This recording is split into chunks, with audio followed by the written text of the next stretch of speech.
on the life of our people and the country as a whole.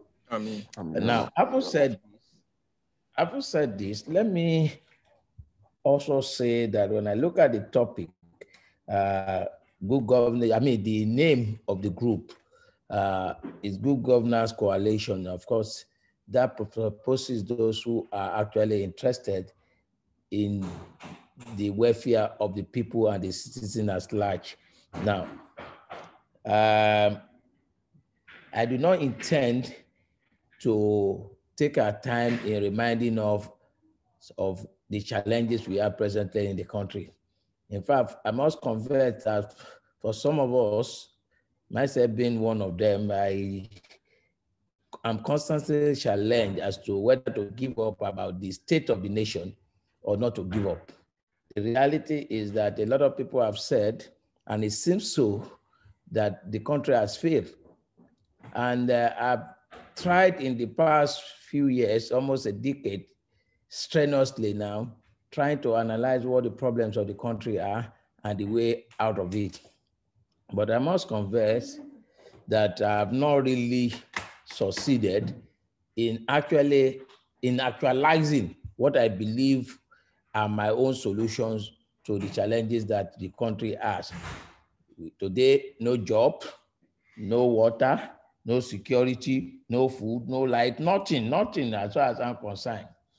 And in the face of all this one again, we continue to witness more and more crises every day, from recession to banditry to kidnapping to terrorism and so on and so forth. In fact, it's unending now. So the question therefore is that whether what we have in Nigeria today is good governance or otherwise. I can say without fear of contradiction that for you to even put up the issue of good governance, it presupposes that certainly something is wrong with the present system. In other words, we do not enjoy what is truly called good governance in that country today. And for you to have what is called good governance, there are so many incidents of it which I will not bother myself to go through today, because there are issues that we can always deal with at any other levels. But suffice to say that there are some things, governance on its own is just an art of the management of resources by a certain group of people. I don't want to go into in depth because there is no time. There's something we call social pact. For those of you that are political scientists or lawyers, you probably know what social pact is all about. That is what actually engendered what is called governance. So what is expected is that those in charge of the affairs, or those to whom we have entrusted our destiny as our leaders, are meant to apply the resources in a manner that will give us maximum joy. That is simply what it is all about. And in Section 14 of the Nigerian Constitution, that responsibility or duty is also cast on them, that the security and welfare of the people, mark my word, the security and welfare of the people shall be the primary obligation of government. In fact, meaning that the essence of government existing is simply to ensure that we are okay and that we are secured. Once those two elements are missing, then there is no government. In fact, we rather have something that is called anarchy instead. So today, Nigeria, by way of governance, is challenged. And good governance, to have good governance, like I said, there are so many incidents. For example, one of the incidents of good governance is that there must be a rule of law. In other words, that all of us must be governed by the same set of laws known to all of us. Nobody must be above that law, no matter how high you are. Even if you are the president of Nigeria, Senate president, even the CJ and Chief Justice of Nigeria, all of us must be subjected to the same set of rules and regulations. That is what rule of law is all about. Now, again, that all of us must be taken through the same court system. In other words, whenever we feel the government feel or we feel somebody else has offended us or we have offended, we must be taken through the same set of court. Not that there will be some court for some social people and there will be some for another set of people. It does not work. And thirdly, rule of law says that there must be a law. in writing before I can be accused of doing anything that is wrong. A law cannot be created for the purpose of convicting me. If, for example, there was no law and an event happened, I now have to go and do a new one, that will be against the tenet of the rule of law. Now, what is important to us for the purpose of good governance, which I want us to also take note of, is what is called institution. Institutions are those organs of the state that actually work for all of us, that will ensure that we are not only secure, that our welfare is promoted. Those organs of state are the institutions that are supposed to be the mechanism of the security and the welfare of the people are meant to be. But regrettably in Nigeria, we cannot really say, and I'm saying this without fear of contradiction, we cannot really say there are institutions, much less having a strong institution. A strong institution, which I told you earlier, is an offspring of the rule of law, means that, I will explain it elementarily. For example, if you are the Inspector General of the police, the rule of law says that what governs you, your Bible, if you like, you say your Quran, as far as that service is concerned, is the Nigerian Police Act. In other words, everything you must be doing must be within the fulcrum of the Nigerian Police Act. If you are an EFCC chairman, all your modus operandi, that is the way and manner in which you carry out your assignment and what you can do, must be within the four corners of the EFCC Act. If you are the chief judge, a judge, you must operate within the High Court law of your state that establishes you, or if it is federal, the Federal High Court law or the Supreme Court Act. That is what rule of law is all about. In other words, I will give you a good example of what has happened in the past, where we get it wrong and where part of where we are still having it wrong. You all will recall during the ill-fated confirmation of Magu, the SY chairman, acting chairman of EFCC, when the name was submitted to the National Assembly, there was a correspondence from the Department of State Security, SSS, saying that the man was and is still not fit to occupy that seat. And people started, I'm sure most of us on this platform too, who have been part of the agitators there, to say that, why would the same government, presidency send a name? Why would SSS? Are they not part of the same government? Why would they go and write against somebody nominated by the president? That is what is called the rule of law. Even SSS has its own act. The act gives us its power on what to do and what not to do. It ought not to take any directive or an instruction from the presidency.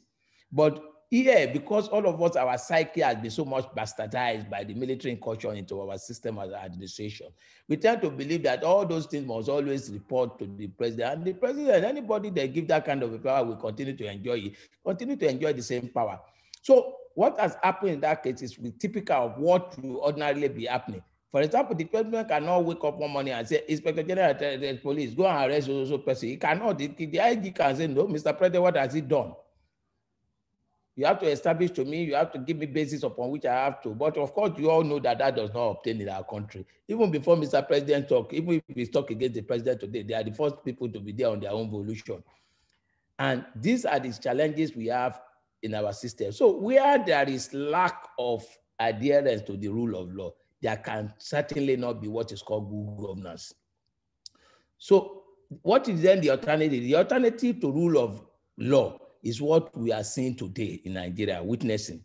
It's called rule of man. Rule of man, the implication of having rule of man is simple: anarchy. And that is the anarchy you are having. Terrorism today, kidnapping tomorrow, endsars, banditry, all manners of vices will continue to plague us. You will hear of judges taking bribe, compromising judgment. You will hear of security officials abusing their power. That is anarchy. And that is because there is no rule of law in the land. If you are sure, for example, that if somebody violates your right, you can go to court and get justice. Of course, you'll be happy. Everybody will toe that line. But if you have that doubt, you will be looking for alternative to achieving your goal. You have a plot of land today you bought with your sweat. Somebody jump on it, you go to court to even find the money to go to court. Maybe the next 35, 40 years you are there, the man will build, if he has the power, the might of the gods, the support of government, he'll be enjoying your land, you are still in court. So when you see all those kind of things, that is anarchy. Then the summary of it all is that you are in a jungle. So rule of law is an essential component that of the rule of good governance. and usually it gives back to what is called institution. Like I said, in Nigeria, we hardly even have what is called institution, much less on the institution. What we probably have in Nigeria today is what is called strong individuals. We continue to promote strong individuals as opposed to strong institution, and that is part of where we are here today. Now, again, under good governance, there's something called accountability and probity. In other words, for you to have good governance, our leaders must continuously account to us the way and manner in which they take decisions on our behalf, the way and manner in which they apply our resources. Do we get that in Nigeria today? Of course not. In fact, the one that when they fail to do, and we ask them, they tell us that, look, it's our style not to give you to render account. Because how do you rationalize a situation where we say people are killing us every day? People are killing, banditry everywhere, terrorism everywhere, kidnapping everywhere. We say, look, the chief, all this, your military brass, they are not performing, remove them. The man said no. And National Assembly, who are supposed to be our representative, also invited him after failing to account to us. And they now invited and said, come and give us the state of affairs. He said, I'm not talking to you. That certainly cannot be good governance, because as leaders, they are meant to account to us. And where they do not account to us, we are under obligation to demand accountability ourselves and probity. But of course, let me quickly chip in that we all are failing in this regard also. How many of us know even our councillor, much less the council chairman, nor the honorable members representing us, not to talk of demanding accountability from them? Do you know how much comes to your local government every month? Have you asked them what they do with the money? Of course not. So at the end of the day, they enjoy the impunity and continue to misapply the resources that are meant for you. So accountability and Google and probity are also another essentials of what it is all about. You have all the tools. I'm not, because my lecture is not on good governance, so I'm not going to talk so much. I'm just trying to summarize that by way of introduction.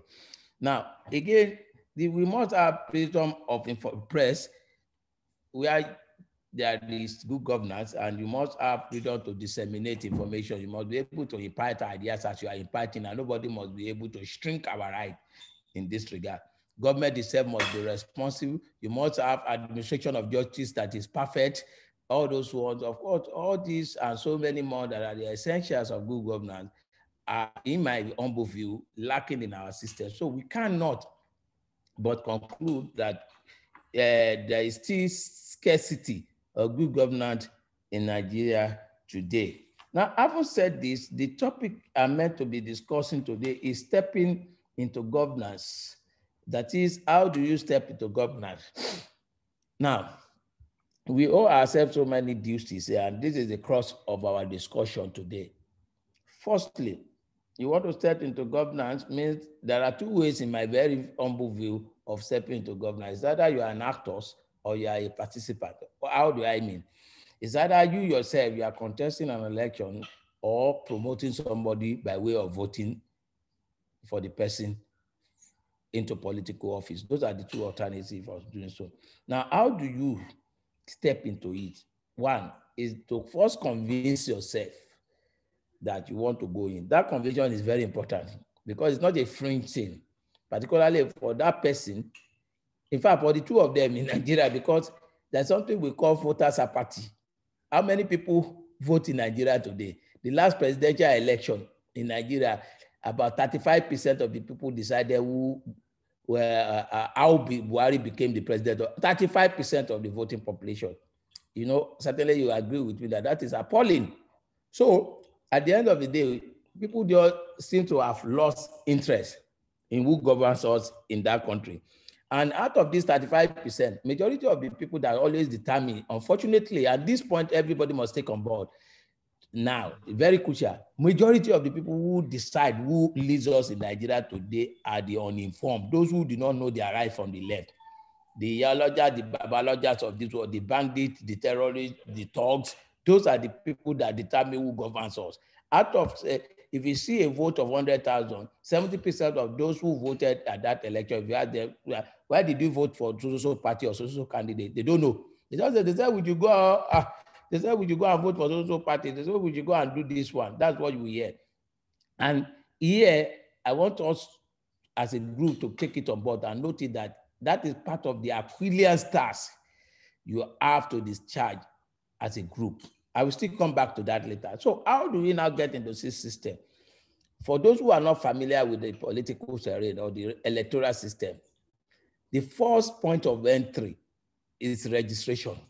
Registration as a voter. Without it, you can't do anything. You can't come into governance and you can't participate. The first thing is that you must register as a voter. And all you need to register as a voter is to be 18 years and above and a Nigerian and resident in that particular area that you want to register. That's all that you need. You take your particulars there. You can take your identity, anything that reflects that you are of age. If you are not looking, so some of us have deceitful, youthful look that when you get there, they might be doubtful of your age. In that way, you might have to bring evidence along to register. So the first point of call is for you to register as a voter. Either you want to contest or you don't want to contest. That is fundamental. Now, you must avoid and discourage at the same time, if you are not even the person involved, what is called multiple registration or duplication of registration. For example, if you have registered in a particular local government and you are unfortunate or you are fortunate to move to a new area, please don't go and register again.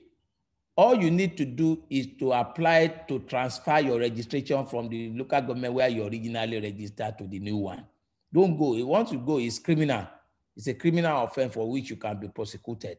So you don't go and register. You just apply for transfer through the administrative secretary of INEC whenever you are moving. Now, again, like I said, this registration, at the end of the day, when all of us register, there's something called registration portal or register of voters. The register of voters is the most important thing in any election in Nigeria, and I reckon all over the whole world. That is the most, if the election is to be rigged, that is a tool they will use. And if there is anything, and I will tell you a lot of things that you have not heard before, or you probably don't know, particularly if you are not a seasoned politician. One is the fact that this registration, after everybody must have done it, prior to the election, the list will be exhibited in each area. They will post it on the various notice board for you to check the name of the people, whether your name is there. One, if your name is there, you have the right to also object. In order to say that, Mr. Aino has relocated to America, his name cannot be here again. Mr. So is dead, his name cannot be on the register again. So all those ones you must look into, because that is where election rigging starts from. Then there's something called overloading. Politicians infiltrate, and I'm saying so without fear. Often today they still infiltrate the registrar. They register all manners of people, fictitious names. They load this so much that, so you have a right to object. If, for example, they say, Mr. Adamu exists in your house, and you saw the number, you say, this man does not live here, it's a lie. There's no Mr. Adamu in my own house, so you can object. File an objection. Mr. Adamu does not exist in my house. Where they got this name from, I don't know. So that has to be expunged from the register. So it is very important that we are vigilant at all times when it comes to the register of voters. We must ensure as much as possible that we have a clean register, because it's the bedrock of the electoral system. Once we are able to guarantee that 50% of the electoral fraud is eliminated, that much I can tell you. So now, the next stage now depends on which side of the divide you want to be. Do you want to contest an election, or you just want to ensure that your vote counts? To ensure your vote counts, that is very simple. All you need to do, so there is a dichotomy now. I'm going on two regimes now. The regime of you ensuring that your vote counts, and the regime of you contesting an election in order to be a driver of the system or a political office holder. Now, to ensure that your vote counts, the first duty cast upon you is what I've said. The second level is to ensure that on the day of the election, before that date, we all know that there's something called polling unit. Because of our disorganization and at times bordering on fraud, they ensure that, for example, the nearest polling unit where you ought to vote, they take your vote to about 3 kilometers away to go and feature your name there. They remove it from your area. So you have to ascertain where once they start when they start displaying the name, the polling booth and all those things, you must ensure again that you go out of your way. And this is part of the sacrifice that Nigerians are not ready to do, particularly the elites. This is what we are not ready to do. And that's why we are where we are today. You have to go out again to go and look at the display where your name features, which polling units you are meant to register. You must ascertain it before the date of election, because if you don't do those that day, on the day of the election, it's usually unwitty, horrible, then harassment here and there. So you ascertain that before that date, that you know where your name is, in which polling booth you are meant to be voting.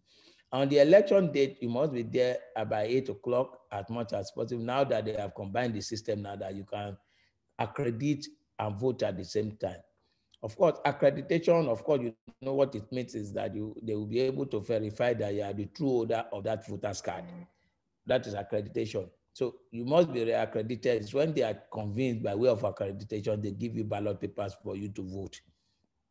And when you finish voting, it's always advisable, knowing the terrain that we operate in that country, that you are vigilant that your vote counts at the end of the day, because these people, those who fail to show up, they will use their ballot papers and vote on their behalf. In other words, a lot of proxy voting by the area boy, the talk, that's where the talks and other miscreants come handy for the politician. They make use of them to exhaust the ballot papers that people they did not turn out, they voted on their behalf. So if we on this platform are truly interested in good governance, we will accept the duty, going beyond the primary duty of voting to mobilization of people to vote. We must even go and encourage, if you cannot go throughout your street, go in within your house, encourage everybody to go and vote, so that these people don't have something to use at the end of the day, so that they don't use and vote on their behalf. That is very important. Again, by the time they are counting, you must make sure as many of you are around the place, the voting area. Otherwise, they will record wrong figures for you. And so mobilize your people again to be vigilant, to stand there. They often terrorize us and scare us away with talks. I tell you for free, the mistake we have been making is that how many are the talks? Take Lagos State, for example. We have, let me say, the voting population of Lagos State is far in excess of 6 million. The whole talk in Lagos State cannot be more than 1 million now. We will overwhelm them if we all come out. And a good example is what you saw during the EndSARS. Where were the talks during the EndSARS? Common EndSARS, they all ran away. They even wanted to join the struggle because they know that they will be overwhelmed. So don't let us get unduly scared of these people. All we need to do, mobilize as much as possible number of people. If there are 5 talks coming, make sure that you people there are about 100, so that you ensure that the proper recording is done. It's when that proper recording is done, make sure now the good news is that INEC has improved slightly. They have ensured that at each police unit, immediately they finish counting and recording the result, they post it electronically to their website. So it becomes difficult. Even if you keep on altering the paper one at all other levels, the original one has gone into the website, which nobody can retrieve. So that is the duty you owe yourself to ensure good governance if you just want to be an ordinary voter. Now, the complicated aspect is where you want to be an actor, a political actor. Where you want to be a political actor, it is very important that you know what the rules are. And this is a terrain that you have to, please listen to me carefully.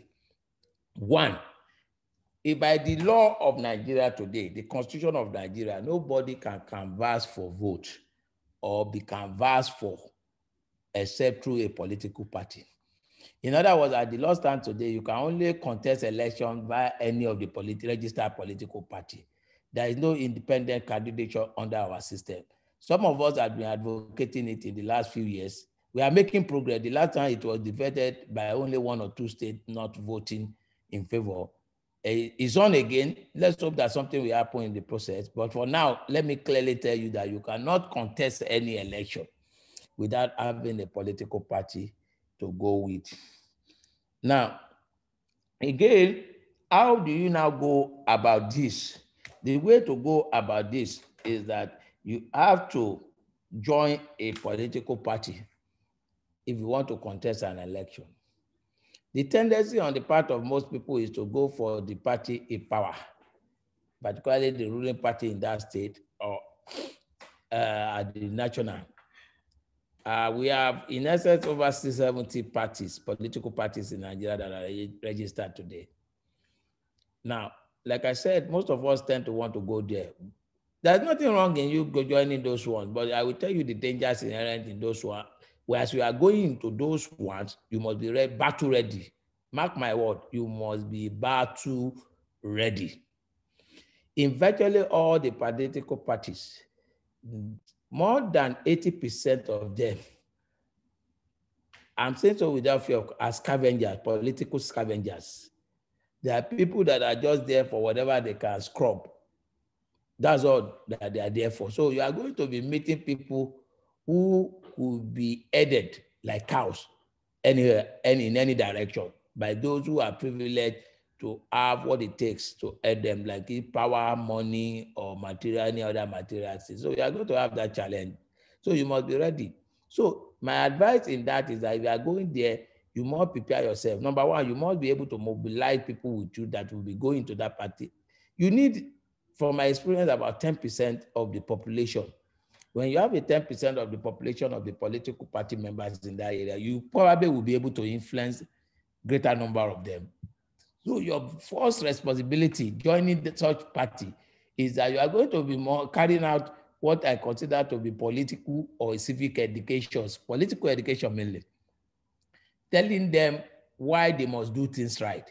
If there is any area where there is huge deficit of good people, is in the political parties. You hardly find good people in the political parties because good people often stay away for the reason that people always deceive them by saying politics is dirty, politics is dirty. So everybody, all the good people run away from it. So you now leave the bad people to determine your destiny and your fate for you always. So as you are moving into the big political party, be battle ready that you are going to be meeting with resistance. And that resistance, the way to go about it in the first instance is to engage in clinical education of these people. You don't blame them. They don't know what is wrong with them. It's not their fault. They are totally ignorant people. They are totally ignorant people. Somebody will steal their money and give it to them, and they will be dancing and rejoicing. They will give them part of it. They won't give them the whole. So they need somebody somewhere to educate them. And that is where your first point of call would be. In other words, you have to move in with a view in the first instance of opening what I will elementarily or loosely call opening their eyes. That's what I will call it. You have to open their eyes to the reality of life and what is happening.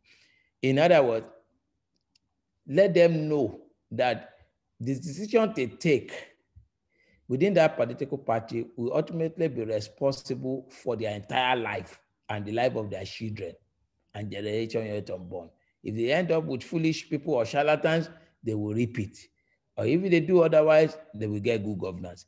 You have to go systematically in educating them. That is the first thing you have to do. And you must be able to get majority of them convinced of why that struggle is worth it.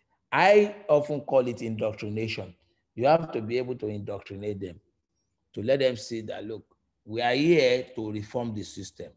We want things done properly. We want good roads. We want good schools. We want better health care system. We want electricity. We want security. We want job for our children and so on and so forth. But we cannot get there by selling our votes. The only way we can do it, let them know that, look, if anybody come here from the government and give you 10,000 naira to sell your vote, the amount you are entitled to is 10 million naira. They are even stealing, they are cheating you. It's 10 million naira. You have to use some measure of propaganda to be able to convince these characters. Otherwise, you will discover that when the appropriate time comes, when is the appropriate time? The appropriate time is when the primaries of the party come, which hardly occurs anyway. Because in Nigeria, you must have heard of the word called godfatherism. Godfatherism thrives in a lot of parties, right? Particularly the ruling parties. You find some people either by way of illicit fund or money or power or anything, they tend to goad everybody in one direction that they want. So for you to be able to resist that, you certainly have an Herculean task in your hand. And what to do in that as well, like I said, for me, is more of education and resistance. You must be resolute. You must be ready. They will battle you right, left, and center. But if truly you want to get to your destination, not necessarily by even winning the election, but at least by improving the system, you must develop some level of resilience. And in this regard, I will advise, like I said, that you be ready with enough people. Try to recruit at least 10%. If you are able to get 10% of the people, you see, these people is not their fault. Once you get 10% talking positively, they will join you. They will join you. But if you are the only singular for, you might not make so much difference in this regard. So again, like I said, for you to be able to contest on the platform of those parties, you need to go through primary. This is a statutory duty cast upon the various political parties. The Constitution says so, the Electoral Act says so, the political parties' constitution says so. All the three instruments compare that there must be primary for the emergence of candidates. But these are often circumvented by those who have the money, particularly the godfathers. And INEC is often complicit in this regard. So we must again be able to blackmail INEC before the date of the election, get some people on the social media and on the media generally to be able to start castigating INEC. They compromise a lot in this regard. They will take money from the godfathers and no primary will take place and they will sign that primaries took place. So you must be ready for this one. Again, like I said, let's now say in the unlikely event, or if you are fortunate that the primary is taking place, you have to mobilize number of people. If in each ward, there is usually, let me say, in whichever ward, maybe ward, constituency, or whichever level that you are operating, there is always a party register, membership register.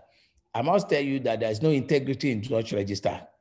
And that is why, for example, APC is trying to re-register and validate membership now, because most of the time they just load it with fictitious names and all manners of things. So at the end of the day, again, if you are the one contesting, you must get people to help you verify that those people actually exist or that are said to be on the register. If they so exist, then you have the first duty of what I would suggest. Don't just start be complaining to them at party meeting. If you truly want to achieve anything, particularly when you are a newcomer, you have to find a way of going to their houses one by one, if it is possible. One by one. See all of them on one by one. Get their telephone numbers if possible. Use social media to constantly remind them about it. Suffocate them with information about yourself. Suffocate them about yourself. In fact, I always tell people, don't even say APC or PDP or Labour or ANPP. No, talk about yourself more, your name. Let your name be ringing bell always. So that if eventually you are frustrated out of the party, you move to another platform, that your name will continue to ring and you are likely to win the election. So campaign more on the strength of your own personality rather than the political platform.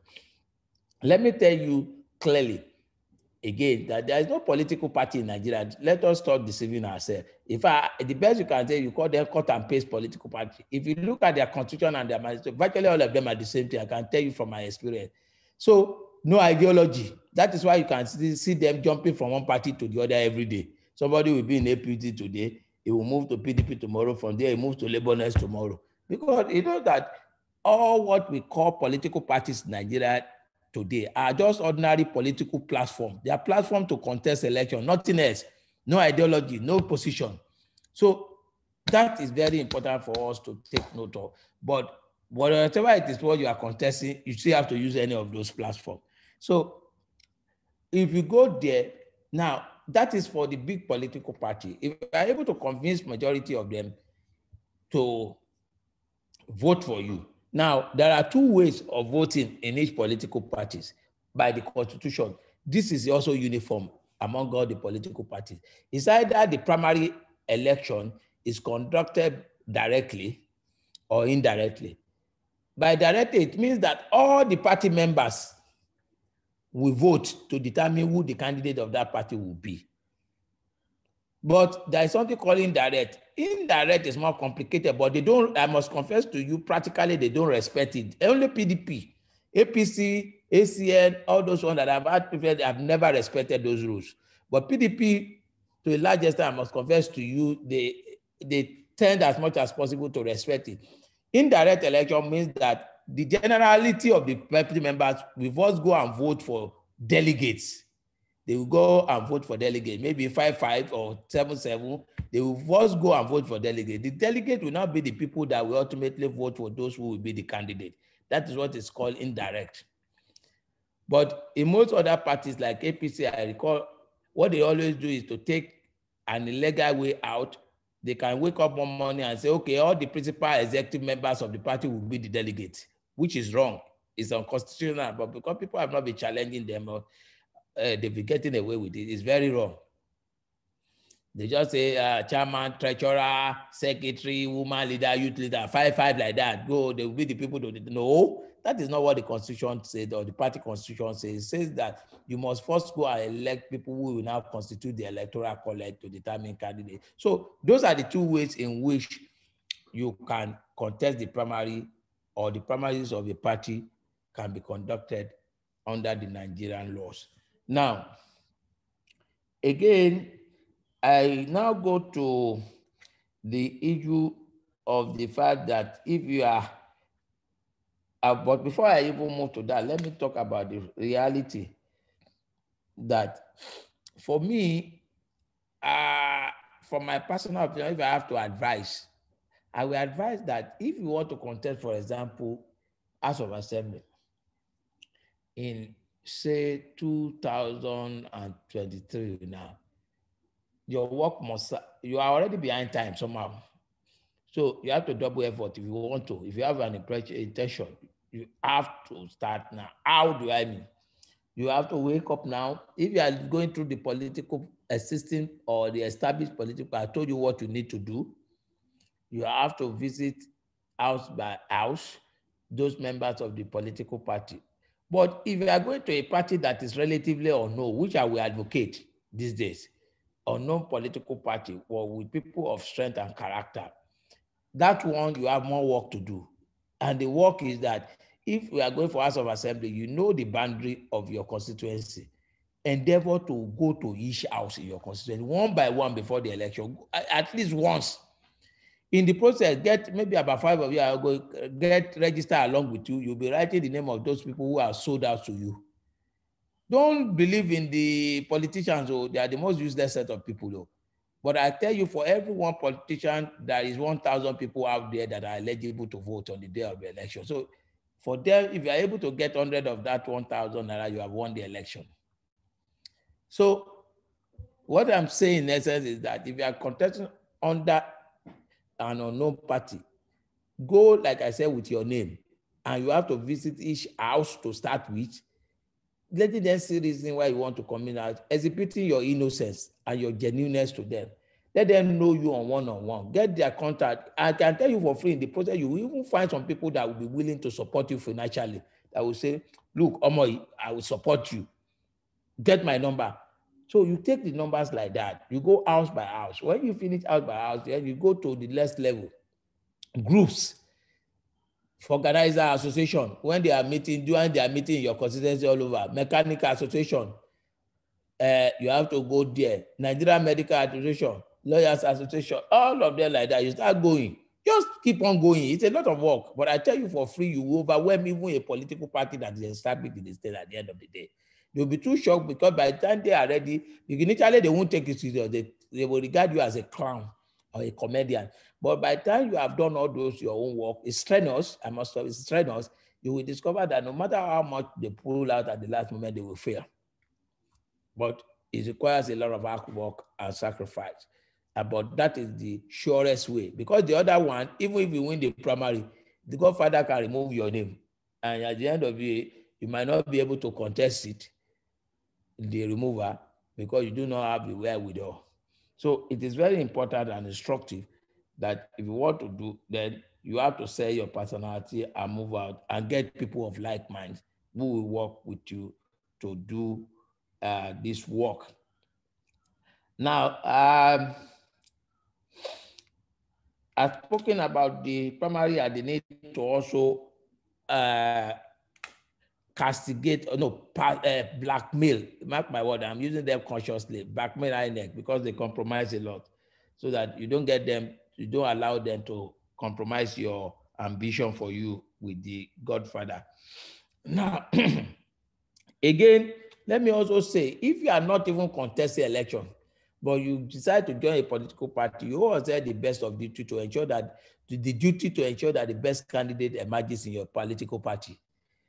Why this duty is important is that if all of us can ensure that we have good candidates coming out of all the political parties, we will not be shortchanged at the end of the day. And I will illustrate, for example, with 3 political parties. Let's say we have APC, we have PDP, and we have the Labour Party.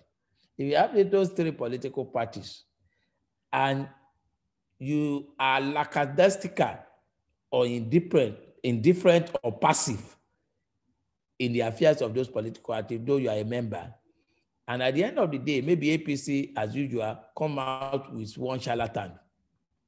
PDP came out with an imbecile. And eventually Labour came out with an idiot. You know, among these 3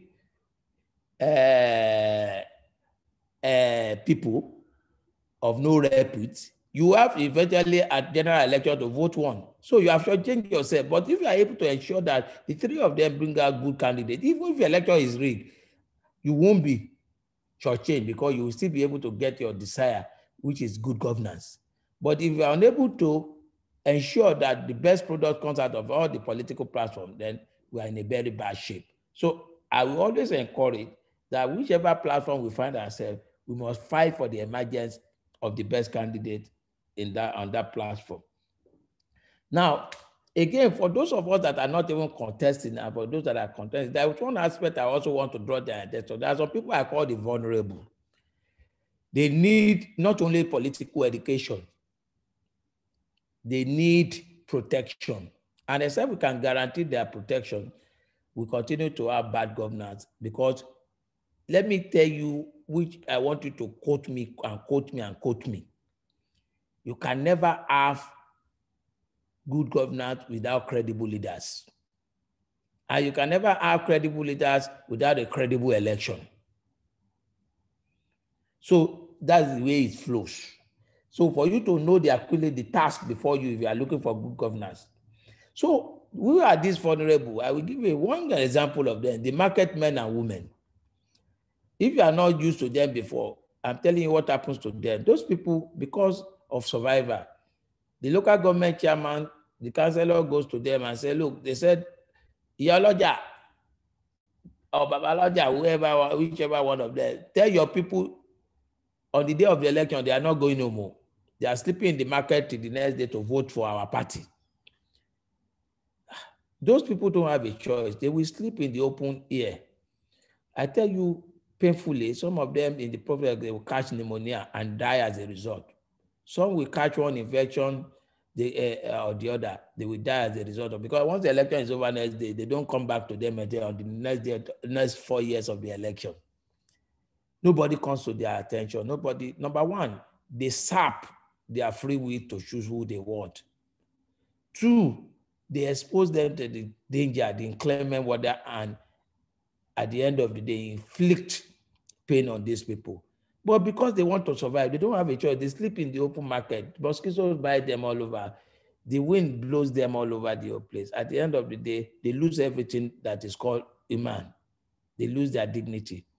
They can't decide who they want truly from their conscience. They force them to vote for whoever they want. And at the same time, they also suffer. The best they do to them, they go and give them one miserable cow to kill overnight to eat. Some of them will not even get a piece at the end of the day. They need protection. We have to find a way. We have to develop a mechanism, one, towards educating them that it is a fundamental right to decide who they want. 2, that where the local government or the state intend or propose to close down, some people, lawyers like us, must be able to go out and fight for their right for them. So this area we need to address critically, because it's an area much abused by the politicians. Now, civic education, I initially alluded to that. This whole duty we all owe the system if you want to get good governance. We have largely ignorant lots in Nigeria. I've told you before that statistically, majority of the people that vote in any election, majority of the people that vote do not know the reason why they are voting. Ask them, why are you even voting? They don't know. Ask them, why did you vote? So he doesn't know. The best you can tell, you can say, it's from my state, it's from my area. We attend the same mosque. My pastor said it's our man. They gave us money. They gave us money. These are all the parochial factors that you'll be hearing. So we are in trouble. To get people to vote for credible candidates, you need to educate them, to let them see. And again, I want to be quoted on this. You must be able to establish the nexus between their life for them and the vote. They don't know the importance of the vote. You must tell them that that vote that they hold, that singular vote, it's what will make them human beings and their children. It's what will guarantee their children quality education. It's what will guarantee them all the necessary infrastructure. It's what will guarantee their security. It's what will guarantee employment, and so on and so forth, until you are able to convince these people that that vote is very important. It goes beyond 100,000 or 50,000 or 5,000 or 2,000. That it is very, you must establish it. Until we are able to establish it to them, we are heading nowhere in the country. In fact, there is a proposal that is running riot in my head, I must confess to you, and it's likely to be the subject of my next column, is that I'm beginning to think, stemming from the fact that I've done a lot of work on civic education. We've done so much, but we still cannot find the impact. And this uninformed set of people continue to unleash danger on all of us. How? Because they are the people that end up voting the wrong set of people on us, and thereby creating all the latest, all the dislocation in the system. So I'm beginning to toy with the idea that we might have a way of abridging their rights. It might look a bit funny, unconstitutional, or violent, but we must find a way. And a bit of research shows that even in America, where they claim to have the best democracy, although Trump challenging it now for them, it took over 200 years before they start enjoying universal adult suffrage. In other words, their democracy had become matured before everybody started voting. Not everybody was voting. For over 200 years, everybody was voting there. In Britain, the same thing. Not everybody was voting. While their own was not even longer. And I'm beginning to think that maybe because these people somehow seem not to have stake, we might have to start considering attaching some condition to the right to vote, that it must be those who are informed or who have a stake in the system, because those who don't have a stake, they unleash danger on us. They are endangering us. They're not allowing credible leaders to emerge. So I'm beginning to toy with that thesis and try to articulate my thought in that regard. But be that as it may, where we are now, the best we can do is to continue to educate them, to let them see why they cannot just wake up more money and go and vote on the basis of religion, ethnicity, tribalism, or whatever, or selling their vote and considering it to be a product. It is very important that we do the civic education in this regard. Again, as a group like your own, you must also be interested in constitutive forum or fora through which you can interrogate the pedigree of candidate. In other words, we must be interested. Sorry. There is one crucial factor I omitted. Allow me to just quickly go back to it during registration. After registration, you know, when you have after primary election, the name of candidates are usually submitted to INEC. Then INEC will go and exhibit what the form they have filled all over. Please take note, go and look at it. Most of the people that we always have are fraudulent people. Some people will put there that they went to a school they didn't go. Some will forge their age. Some will forge their qualification. Some will forge even their place of work. They always lie. And for the fact that they lie on note, they could be challenged and removed. Several of such has happened. So take note. When they display their profile, please go and check. Take it upon yourself. Go out of your way to go and look at what they have declared and investigate. Some will end up not claiming something that they have not done in their life before. So that aspect, I just thought I could quickly remind all of us to. Now, I'm at the place where I say you must establish platform through which you interrogate or investigate the pedigree and the competence of these people. Normally, it's usually through campaign. People do campaign. They say, come and talk to us, campaign. Well, that is equally good. I recommend it. Let them talk to you. Most of them will run away. Secondly, we must go outside campaign to go and investigate who they are. Some of them are drug barons. Some are criminals. Some have kids. Some have gone to prison before and they will lie. Some have been caught for one fraudulent purpose or the other over time. So we must interrogate their pedigree. Who are you? What have you done before? Somebody who has not run anything in his life, you go and entrust your life to him. What do you expect? Majority of the people in our parliament today, you don't blame them. They haven't run anything. They haven't even said it. They're not even exposed. So again, we have to determine their competence and pedigree. Look at it properly, examine it, so that we are convinced that they are the right set of people that should be running our affairs for us. Now, after the election, and let's say they are most times as out of now, they rig the election, they manipulate the problem, they are able to manipulate. There's something called election tribunal. There's an election tribunal where you can go and challenge them. Well, maybe things will be beginning to change now. To a large extent, I'm a lawyer, but it seems that to a large extent, people seem to have lost faith in the electoral tribunals a lot. But for me, beyond even the issue of compromise, of judgment, and so on that people allude to, my challenge with it is technicality. Technicality does not allow justice to come out of it at all. I will give you a good example. Somebody said he scored 1,000 votes. The other person, they said he scored 100 votes. Now, the ballot box is before us. We say, okay, bring out the ballot box. Let us count the number of ballot papers inside. If we had counted that ballot paper, probably everything inside could not have been more than 300 or 400.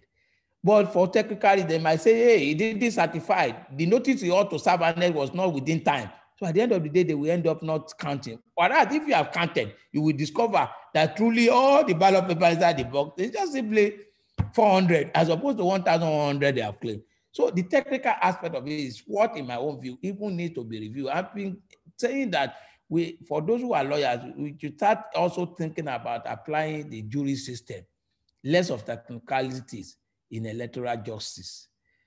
This technicality does not engender good governance at all. At the end of the day, for one technicality or the other, they get away with blue murder always. So that is for the election tribunal. Now, for the last aspect, because I'm watching my time too, there is also the other aspect. After everything has ended, I will discover that the person that skated through is even a disaster. There is a way, there's something called power of recall. We can recall them. Once they are legislators, you can recall them by obtaining signatories, 50% of those who are on the register. Well, let me tell you, in a lot of instances, a whole lot of instances, people said you can't succeed with that. I don't even mind you not succeeding. Honestly, I don't mind. But just trigger that process. If you trigger that process of recall, it's an indictment of the man. Even if you don't succeed, it shows that something is wrong with him. For those who are sane among them, once you trigger that, he will be responsive. You want to now change his attitude towards his constituents because they know that they are shaking him or they threaten his seat. So power of recall is very important. When you do it and they know that you can recall them for any bad decision they have taken, they will take the right decision against the executive through impeachment or otherwise, or whichever way they deem fit. And I think that is very, very, very important. Now, by way of conclusion, for you to go into governance, let me warn you from my own experience, please try and have what I always call alternative contract address. In other words, you must have a job that you can always fall upon. Otherwise, if you join politics without having an established address, alternative, if they say beyond politics, what does it do? It doesn't do anything. Then you will lose your principle easily. They will buy you out. You become a product yourself. At the end of the day, you will lose everything that is dignifying about you. So always ensure that you are alternative contact address before you go in, so that nobody tries to say, we won't give you this, we won't give you that. You say, to hell with you. Who told you I came here because I want to survive? I have a survivor way.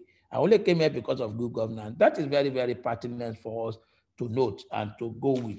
Otherwise, we will continue to have a problem in the system.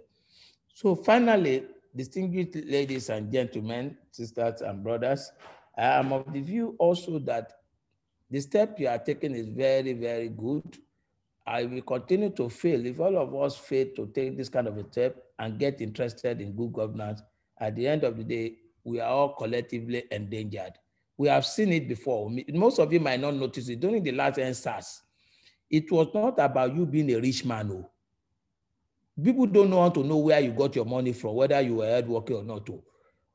The definition or the threshold during that protest was simply that you are more comfortable than your neighbor. Your neighbor does not see the reason why he cannot eat 1 square meal with his family a day and you are doing party.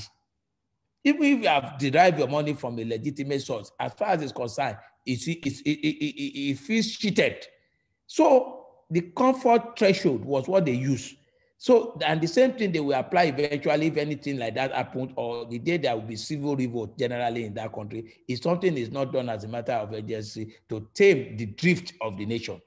The country is drifting, accelerating towards disaster. And if nothing is done, all of us, whether you are rich or you are not rich, nobody will be able to distinguish at the end of the day. We will all be casualties of the indiscretion of the day. So it is very important, brothers and sisters, that we begin, as you have started now, to start thinking seriously of the various ways in which we can remodel, rejig our system in the country. Once again, I thank you very much for the privilege of imparting or interacting with you on this level. May God bless our efforts. Thank you. Thank you so much. Dr. Jazakumullah Khairan, thank you so much for that wonderful presentation. And like I said, we should get our notes and paper prepared. I'm sure if we are taking notes, we would have listed about close to 50 bullet points relating to how to step into governance. At this point, I think we have some ample time to ask some questions and also to seek clarification and perhaps get some further insights into Doctor's perspective into some certain areas relating to governance. But 2 key issues for me, Doctor, you have actually analyzed governance to mean accountability and probity. But you've also given us steps on how to demand for accountability and probity, given all the experiences you have shared. But the challenge still remains. Our people are scared of demanding for accountability and probity. So how would you advise, what strategy will you advise that our delegates should incorporate or use when demanding for accountability and probity? A case in question, we had a session yesterday and our lecturer was saying something about a friend of his being contacted by the police or the DSS because of his publications on Twitter, demanding for the end of SARS. So some of these things still boils down to the fact that people are scared of demanding for accountability and probity, despite all the steps you have given us. We are quite aware, but how can we go about it? That's one area I think you need to also give us some insights on. Then 2, you also mentioned about the issue of independent candidacy, which you also tend to lend your voice to. But in this regard, what benefits would that give to our current political structure? So those are the 2 key things I think you need to help us share some insights into. Then we'll also take questions from our delegates. So should you have any question or contributions, let's just raise our hands so that we can quickly take note of how many we have in the house. So I have Bra Moshood Abiola, any other person? So we have the numbers to contend with. In addition to Bra Moshood Abiola, we have Amir Omoteji, Amir Jibril, and Amir Askolani also. Then we have Aino Yebola as well. So in all, we have about 5 contributions for this session. So Doctor, I think I will take the contributions first, then Doctor can help us address everything all at once. So I'll start with Moshood Abiola. Please go ahead, sir. Assalamu alaikum wa rahmatullahi wa barakatuh. Wa alaikum salam wa rahmatullahi wa barakatuh. Always, I really appreciate our doctor for the inspiring talk as regards the discussion at hand for this morning. The area I want to plead for our doctor to shed more light is talk about being in either an actor, that is participant as a contestant or as voter. But what of the aspect of those in charge of the process itself? I mean the INEC. For instance, some of us for some years now, we have been active in that aspect, as in working with INEC as ad hoc staff. And we've seen a lot as regards, if I can use myself as an example, I think I can say as far back as in 2003. Yes, I think it was this one that has not participated. From 2003 to date, I've been participating as ad hoc staff with INEC. And as I said, yes, they do compromise, but what of some of us that have been upright? I see that as another avenue that we should look into. If we have people that are upright within.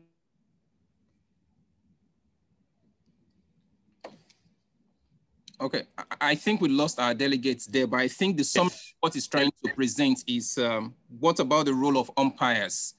For those people that are acting as participants or actors, we have their roles defined. Then those that are observers, we have their roles defined. But what about the people in the middle, the umpires? Some of our delegates will play as the umpire. What is our role in the process of good governance? I guess that's his question. So Doctor has noted it down. So we'll go on to the next person. Brother, I know you, Bola Coach, sir. Please go ahead, sir. Assalamu alaikum wa barakatuh. Wa alaikum salam wa barakatuh. Just to make it very brief, I haven't heard what our doctor has been able to discuss with us. Everything still boils down on Nigerian economy. I want to ask, from his own personal view, what does he think is the major causes of Nigerian, security challenges and the way forward? Thank you. Okay, fantastic. Thank you. So I think Doctor has also noted that. We have Brother Ablakim. Please go ahead, sir. Go ahead with your question, sir. Assalamu alaikum. Wa alaikum salam. We thank Doctor for that beautiful presentation, sir. Sir, my first question is that, is it the system that is, some people say it's the system that is not good. Other, even if the good people move to the system, they are going to also climatize into the system that is not good. Is it the system itself, I mean the constitution, that is not good? Or is the people that are there that are not good? No, number two is that, sir, is that in a situation where you are one of the empire, like one of the people representing the INEC officer, like a case study I have from somebody in Nasarawa, the person, the NYSC representative insisted that he's not going to allow any rigging to be involved, to be done on that day. And later on, these two NYSC, they went to their lodge and killed them. In such situation of such, what do you advise such a person to do? Number three is that in the locality, if you are popular and you are unable to spend, for how long should we be patient enough to convince people that money is not everything? Thank you, sir. Okay, thank you, Brother Blakim. Brother Taiwo Arura, please go ahead, sir. Please make it short. Okay, thank you so much, sir, for the wonderful announcements. And although, because I made the lecture halfway, but I still try to compress some stuff. So my question, not to waste the time, because I have three questions that have been bothering, and it's mostly on the youth. side now. Now on the not too young to vote, because people, there's always a belief that if we put all these young people there, they are able to change some things and some factors are related to the government. So now, my question is, how do you think we can cope with these youths of nowadays that they say that they want to run into these politics and they don't have the experience, and they lack emotional intelligence, because we quickly move on, we quickly try to take decision without even looking at the impact. That's one. How do you think we are going to cope as the youth contesting in politics? And secondly, is there a way to make politics more than oneself in reality? Because I think politics is more than just saying that you want to contest, want to do this. So is there a way to get people involved which won't boil down to it is my best interest to get involved? That is, want to try to change the orientation of people about politics. And the last one, what if there's anything, what do you think we can try to promote good, effective government in our states and in the federal level and likes without you trying to get out of yourself? Because it's too cumbersome that you say you want to do this, you want to do that, and everything will later boil down to the fact that probably we don't have a proper good conduct when it comes to politics. Thank you, sir. Okay, thank you. Ibrahim Taiwo, please go ahead, sir. You need to unmute your mic, Brother Ibrahim Taiwo. Okay, since we can't get any response from him, I think we have questions in the chat box. Okay, Assalamu alaikum, sir. Thanks for the wonderful lecture, sir. There's a question on how do we address the challenges of money in politics and the level of poverty in the country when people refuse to listen to any message without giving them money? Okay, we also have another question on, my question is, how can we do away with politics of godfatherism? Because I can see it as affecting every nook and cranny of our political life. So Dr. Sir, I don't know how you wish to approach this number of questions. There are quite a lot of it. I've also taken note of them. So I guess you want to start from somewhere. Then we would see if you're able to cover all the rounds. Then we can take it from there, sir. Well, thank you very much, brothers and sisters. Once again, I have taken note. I will start from the last one. How do we address the challenge of godfatherism? One of the very first ways to address the problem of godfatherism is independent candidacy. If you are able to get independent candidacy through, that means that you do not need anybody to be able to be a candidate of a political party. One. The second one is also to promote the parties by making sure that we ourselves go out there. It has happened before, it's still happening. There was one guy that contested in the Ethiopia the last time, Banki W, with a very, very unknown party, and he saw the wave he made. We had the case of Kakware in our own area. We had the case of Ibrahim Uba of Youth Party. So it is a possibility. It's not a fiction. So for me to tame Godfather, just call their bluff in their political party where they are, go to a new political platform.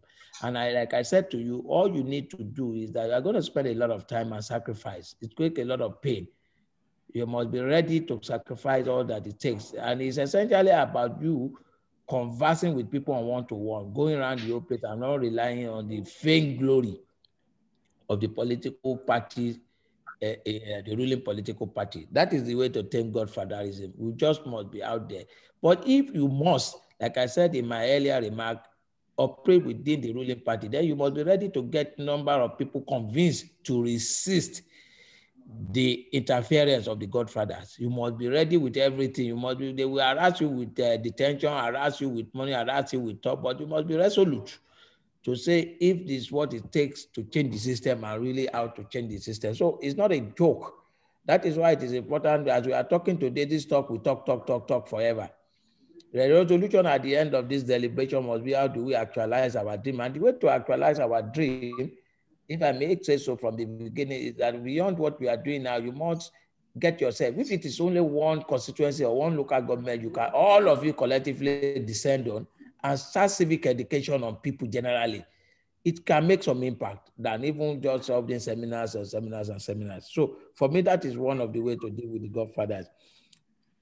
Then again, exposure, we can be able to expose them for those that in the media expose their antics, blackmail them, and make noise around them. That can also work to a certain extent. But political education is the most potent way. Now, the other aspect is how do we address money politics and the issue of poverty. In fact, I often say that for me, at times it appears to me that making our people, I mean, Nigerians wretched, is one of the political tools of the ruling people, of our leaders. I think at times it seems to me that they are doing it deliberately, that they must be wretched, those that they can't think. So when they can't think, they buy their brain easily. And but again, like I said to you, all you need to do is political education. These people need to be tutored. They need to be indoctrinated. We need to open their eyes to the reality that, look, no matter how much they give you, it cannot provide good education for your children. It cannot provide job for your children. It cannot provide good education. It cannot provide infrastructure. We have to open their eyes, connect their life to the vote that they have. That is one of the antidotes to that particular challenge of money politics. And is the way of conviction, talking, trying to indoctrinate more people. But let me tell you the truth of the matter is that most of these people, they succeed through the politicians within their midst mainly to go and influence others. But like I said, for every single politician we have 1,000 people out there. And if out of 1,000 you talk to, you get 100, you win the election, I can tell you for free. So it's just a matter of great sacrifice on our part. Now from Tataiwo, how can the youth go into the without experience? Well, you see, there has always been a raging debate on the issue of the youth. At times, most of the elders always say that they don't have experience, they don't have capacity to do anything when it comes to good governance. But I often tell them that, look, if you are saying that the youth lack the capacity to midwife the affair of this our nation, then it then means that we, the elders, we have failed. It's an indictment on ourselves. So if they haven't done so, it's unfortunate, and we have to develop their capacity. And it's just that we are not serious set of people, because that is a country where we do not groom leaders. It's only many misroad people that end up being our leaders, people without pedigree, without any form of competence. I was reading about Sheikh Maktoum in UAE, United Arab Emirates, and I discovered that Sheikh Maktoum started heading the Department of Petroleum as well as one other area at the age of 19. He went into governor at the age of 19. At the age of 21, he was Minister for Defense of the country. So what are we talking about? And look at the trend, the global trend of people that are leading nations today. A lot of them are youths. Take the case of France. Even in America, I used to do, when people allude to America, I laugh. Why do I laugh? I think, let me tell you, it may appear funny to you. I said Nigerians living in Nigeria live their life geometrically, whereas those in America live their life arithmetically. What do I mean by this? If you find somebody that is claiming 40 years old in Nigeria, know that if you assess the life he has gone through, it can't be less than minimum 60 years in actuality. Whereas somebody in America, if he's 80 years old, you should be looking at him from 50 years old. So that is the differential between the two. So we must begin to know that the youth, for me, can't do this thing. In fact, most of the youth that I've interacted with, I can see that to a certain extent they have the capacity. Let's even say they do not have the absolute experience. What are the elders there for? There are usually councils. There could be a mixture in governance between the youth and the elders. So those ones, they give them the supplies or the experience that could be lacking. But once they have the primary competence, I think we must give them the benefit to do. I went into governance at a very young age of about 30 years old. And for me, with all sorts of humility, I didn't see any record science in the act of governance. I never saw any throughout my stay in government. So that is not a big deal. Secondly, how do you get people to go into politics without ambition? Of course, it is possible to get people to go into politics. They must be consigned. I've just said so. You must be concerned. If you are not worried about the state of the nation, it's unfortunate. We are all in danger. The reality is that we are in danger. If anything happens, nobody will discriminate somebody who is able to eat and not a poor person from a rich person at the end of the day. Most people will run away easily. It's you that will be left. So you must be worried now. Every Nigerian must be interested in the art of governance now. You don't need to want to contest. You don't even need to be a politician, but you must be interested in what is happening around you in government now. And this, I believe that we must, is by way of just sharing ideas and experiences with people all over, gathering yourself in what I call the onion, there's something called the onion theory. In cells, in your area, you can call 5 of you that are you together, or even if you are adult. How is the country going like this? What is going on? Can't you do something? Is that not something can be done? All those ones, through those engagements, we are encouraging people to take interest in governance. Now, how can we promote good governance at all levels? We can promote good governance at all levels by either getting directly involved or by indirectly by asking questions and setting the templates for them.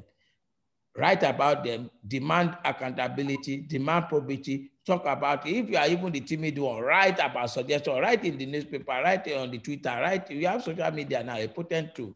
Talk about it. There's a question said about people being scared. Look, the reality is that nothing comes cheap in life. And all the countries that we are all referring to today, that are where they are now, some people have sacrificed. Abiola sacrificed for all of us. Otherwise, we won't even have the civil rule that we have today. Something must happen. The refusal to sacrifice. And if you are even timid, let's say you are even timid, go in collective. Issue position papers regularly as a collective. For example, your governance coalition can be issuing it together, so that if they want to arrest, let them come and take all of you. Let them come and take, and if they take one, an injury to one is an injury to all. That is it. You all go for it. Every day, the concerned professionals, we talk about what is going on in the country today, we all sign and send out. Come and take all of us now. And I tell you, by the time you get to a certain level, they will be scared to even deal with you. They'll be scared. So that is the reality that we must try. So we need to get involved either directly or indirectly by speaking out. Our problem is that, you see, there is a philosopher, I think it's what John Stuart Mill that said that all it takes for a nation to decay is for the good people there to keep quiet. If we continue to keep quiet, the country will continue to nosedive, and one day it will collapse totally. Now, on the issue of the, from Hakim, he said whether the law, is it the legal framework that is faulty or the people themselves? Both of them have problems. The law needs improvement. The people are, they also need to be educated. The people are not educated. That might be, the people are too passive. They are very, very passive, lackadaisical. And I think that is our problem with the people. But for the law, of course, it's a culture of continuous improvement. We have to continue to improve on the legal framework. As we see challenges, we have to address our law. That is one of the areas of the drawback of the governance in Nigeria. You still find law of 1945-year-old in our system. So we need to constantly review our law in accordance with the challenges that we face from time to time. Now, the second ambit of your question is that the case of those that are personnel of the administration of the electoral system. In that kind of a case, you must know that once you are engaged in that, you escape. You must not stay there again. Go elsewhere. Go and be shouting from elsewhere. For example, if it's in Ibadan that it happened, move to Lagos and start shouting that this is what happened, or they want to kill me. So preempt them. You have to preempt them. You know, we all know they are evil people, but we have to preempt them and just be there to deal with them. So that is very, very important for us. So that is what is important that we must also address in the process. Now, the other aspect is that how do we eliminate money policies? I've said that before, we can eliminate policies to expose them. One, it's very important. I tell you, most of the money that are being used are illegal money. They are government money. In most cases, in 90% of the situation, they are it's either money from the local government port or the state government ports that are used to oppress you people. We must monitor that system. We must make use of the freedom of information to demand accountability. And this is an aspect that we are failed. For example, I tell you what usually happens in most cases. Because if your road, for example, has not been tapped for maybe 30, 40 years, one local government time and suddenly one day, for whatever reason, maybe his girlfriend lives on your street now, decide to tie your road, you all start dancing around and praising him, not even minding how much he tied the road. You could have asked him, the road he tied for you, he could have done 10 or 20 of that with the money he claimed to have used. But because we won't ask questions. But when we ask, now we tell, no, this is fraud. Although you have done this road, where is the rest of the money? You could have done it for this and so on. So by the time we are all vigilant on the account, they will have lesser amount of money, limited money to use to oppress us. So that is one of the ways to deal with money politics and to educate the people. At times, people can't resist, but they can take the money and vote against them. It has happened in a lot of instances, and it still keeps on happening. So those are some of the ways to deal with the issue of money politics.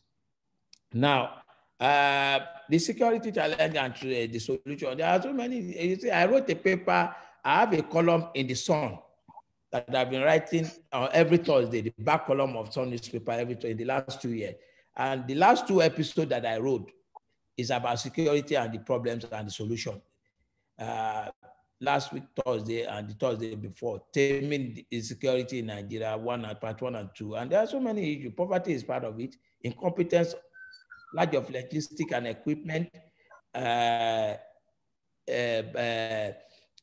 defective judicial system, administration of justice, criminal justice that is challenged, imperfect law, faulty correctional services, and so on and so forth. There are so many issues that are responsible, and the way out I've alluded to. If I have to do that, that is a subject of a whole lecture. Now, Moshood Abiola, participating as a manager of the project. Well, of course, like you said, integrity is the most crucial asset that you can sell. Integrity.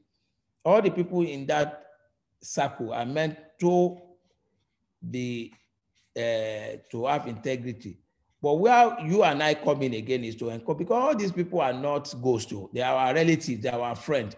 We have to continue to also educate them about the value of upholding the truth.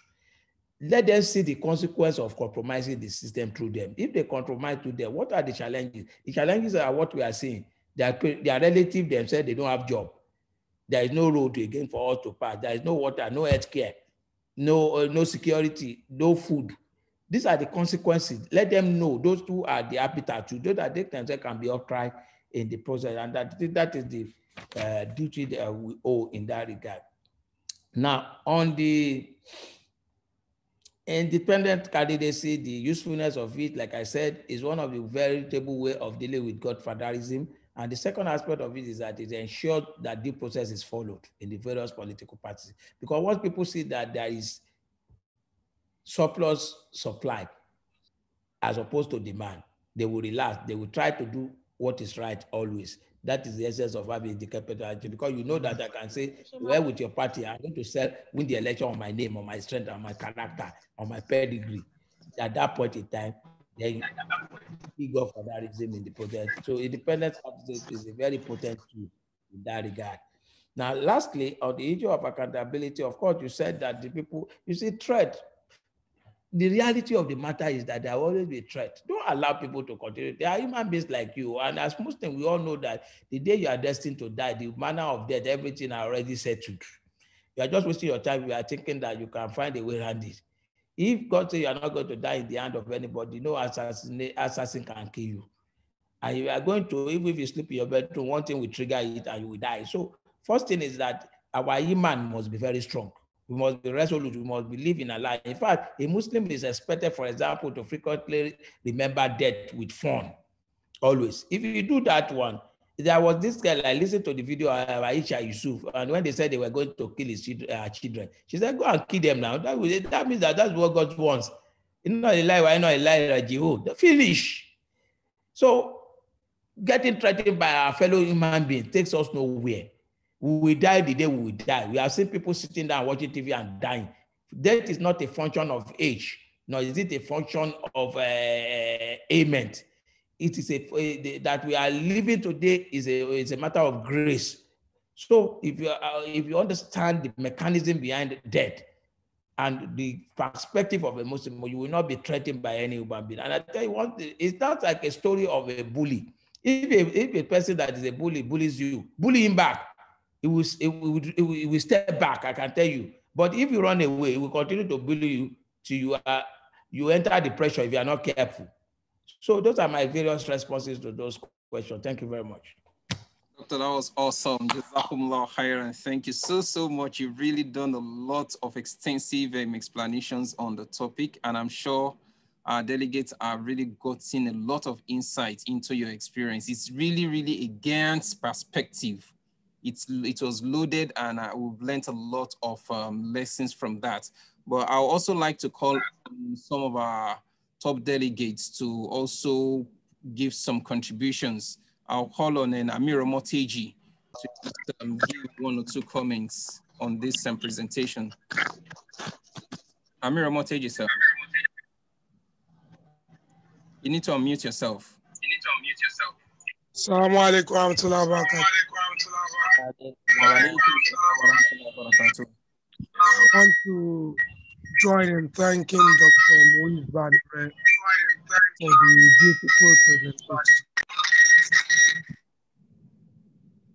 Hello? Yes, we can hear you, sir. Please go ahead, sir. And I want to thank every one of us too for participating. He has shown light on the ways to pray. He has told us which way to go. And all I want to say is it requires individual commitment, personal commitment to get there. The steps are well laid out. But if for 100 years we keep looking at the papers of Dr. Banire, no result will be attained unless we start by following the steps carefully laid out by him. So I want to implore every one of us that go back to your community, go back to your wards, go back to your neighborhood and become relevant. Even if 2023 is too close for us to achieve anything, let us start something. It's not compulsory that, okay, we'll start today and come 2023, we must be there. But let us start something remarkable by actively participating. Go there, talk to people. Let the artisans in our neighborhood, let the CDA people in our neighborhood know that politics is attached to our lives and that our vote can make or mar the future of our country. So let us all key into this, be committed personally, move as a group, and Bikudirat Rahman will get there. Assalamu alaikum wa rahmatullah.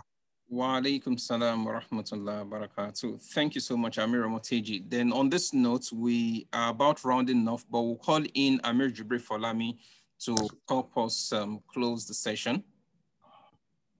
Okay. Assalamu alaikum wa barakatuh. Wa alaikum salam wa rahmatullah wa barakatuh. Alhamdulillah, it's another wonderful session this morning. We thank all our participants. Most especially, I want to say Jazakumullah khairan to Doctor for being there. I know I have disturbed him a lot. May Allah forgive me and accept as an act of ibadah. Doctor Adukwegon. And like Oliver Twist, like I always say, we're in this project together. We're going to need you from time to time. We see you as one of our big brothers who has seen the need for Muslims to be more active. And inshallah, we'll continue to get across to you, inshallah, at every point in time when we need you. And we hope that you'll be there for us, inshallah. Inshallah. Inshallah, sir. Alhamdulillah, I mean, seriously, that the journey of the tourism mind starts with one step. Practical, pragmatic. MashaAllah. Alhamdulillah, I mean, on that, what the doctor has said, I want to remind us of one of the things we learned last night when Brother Ahmed was talking to us. He said something, and I jotted it out. Global citizenship starts from your local community. How you can influence your people around you will determine how far you will go in life. And when you look at everything Doctor has said today, it has to do with the way we start with our own local community. So this is the time. There's no going back. We need to roll our sleeves and get our hands dirty, inshallah. We'll continue to get there, inshallah. So I want to be rest assured that these are leaders of our local communities, and inshallah, soonest we will get there, inshallah. So let's keep up the spirit and let's keep doing what is right, inshallah. So many people came late to this session. It's not good enough. Wallah, it's not good enough. Doctor has been here a few minutes to the time that we ought to start the class, and he met only few of us. So we pleaded for 15 minutes before we could have others joining us. The next class starts by 11, I guess. 11:30. 11:30, inshallah. So please let us be there at least 25 by 11:25 minimum, please, so that we don't take much of our time, inshallah. And next class will also expose us to more on the political issues and terrain in our society. So on that note, once again, I say thank you so much, Doctor, and Jazakumullah khair to all our participants, inshallah. And thank you so much. Do have a great time, Doctor. Please stay safe, sir. Thank you very much. Yeah, do have a great time, sir. Assalamu alaikum, sir. So for all the delegates, let us reconvene at 11:30, inshallah. Well, 11:30 the program starts, but 11:25 at the latest. Please let us be in the room so that we can wait for our lecturer. Jazakumullah khairan. Assalamu alaikum warahmatullahi wabarakatuh. Business class.